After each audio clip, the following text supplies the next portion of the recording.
Então, vamos continuar com o mesmo exemplo. No vídeo anterior, a gente já realizou parte da leitura dessa medida no paquímetro. A gente viu que a leitura da escala fixa em polegadas foi 11/16 e a leitura do nônio foi 2/128. E agora, para concluir, para a gente saber o valor total dessa leitura, nós temos que somar esses dois valores. Mas nós vimos que existe uma regra para somar fração. E essa regra é que para a gente poder somar, os denominadores das frações têm que ser iguais. Lembrando que denominador é o número que fica embaixo da fração. Então, para a gente conseguir transformar esses denominadores em números iguais, a gente vai seguir aí uma sequência de regras para tirar o MMC. Então, vamos ver. A regra número 1 é a gente olhar para as duas frações e escolher a que tiver o menor denominador para a gente modificar. Então, no caso do nosso exemplo, a fração de menor denominador é a 11/16, certo? Que tem o 16 embaixo, que é menor que o 128, ok? E a outra fração, que tem o denominador maior, nós não vamos mexer nela, a gente vai manter ela do mesmo jeito, certo? Então, essa é a primeira regra, escolher a fração com menor denominador para a gente modificar. A segunda regra, a gente vai dividir o número do denominador maior pelo número de baixo da fração que a gente está modificando. Então, como é que vai ficar? O denominador maior, a gente sabe que é 128. Então, nós vamos dividir 128 por 16, que é o número de baixo da fração que a gente está mudando.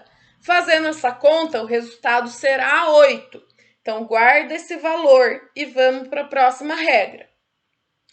Agora, a gente vai multiplicar o resultado da divisão que a gente acabou de fazer pelo número de cima da fração que a gente está modificando.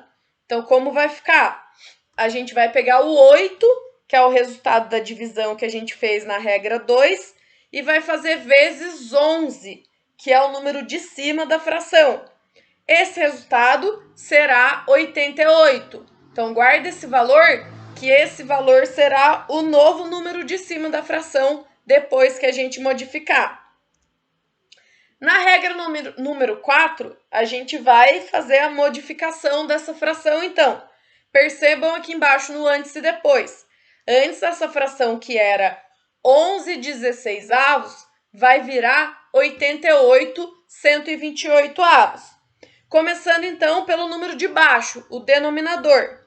Como a gente viu lá na regra 1, a gente tem que deixar os dois denominadores iguais. Então, a gente vai transformar esse denominador da fração menor no mesmo denominador da fração maior. Então, ele vai ser 128.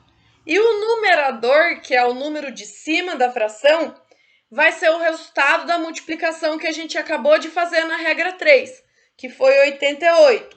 Então, o número de baixo vai ser igual ao maior denominador das duas frações e o número de cima vai ser sempre o resultado da multiplicação que a gente fez na regra 3, ok? Então, essa fração foi transformada em 88/128. Agora, a regra 5 é a nossa soma das frações. Agora que elas têm denominadores iguais, elas estão prontas para serem somadas. Lembrando, então, que para somar frações, a gente só soma os numeradores, que são os números de cima da fração. Os números de baixo, a gente só mantém. Como que vai ficar, então, essa conta? 88 mais 2 é igual a 90, e o 128, que é o número de baixo, a gente mantém. Então, o resultado da soma dessas frações foi 90/128, certo? Então, vamos ver a última regra. A última regra é sempre simplificar o resultado final. Lembrando que toda vez que a gente estiver fazendo leitura em polegadas, obrigatoriamente o número de cima, o numerador, tem que ser ímpar. Se o numerador for par, é porque dá para simplificar e a gente é obrigado a simplificar. Então, aqui, como 90 é um número par, vamos simplificar. A forma mais fácil de simplificar uma fração é ir dividindo por 2. Então, vamos dividir 90, 128 por 2. Tanto o número de cima quanto o número de baixo da fração. Depois de simplificado, essa fração vai valer 45/64. 45 é 90 dividido por 2, 64 é 128 dividido por 2. Percebam que agora, depois dessa primeira simplificação, já está certo o resultado, porque agora o número de cima já é ímpar. Quando o número de cima vira ímpar, a gente para de simplificar. Então, esse vai ser o nosso resultado final. Então, concluindo, o resultado final dessa leitura no paquímetro que a gente fez em polegada fracionária ficou 45/64 de polegada, certo? Então, é isso aí.